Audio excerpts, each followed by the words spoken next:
Hi, I'm Kylie Chisholm, an occupational health consultant, and I'm happy to be here today to speak with you, construction workers, on the topic of heat-related stress on the construction site.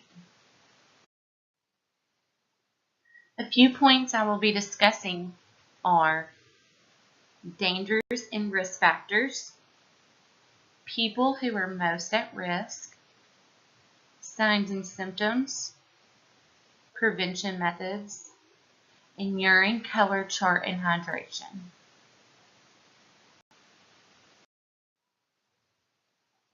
Here are a list of references that were used to help me create this presentation. Thank you.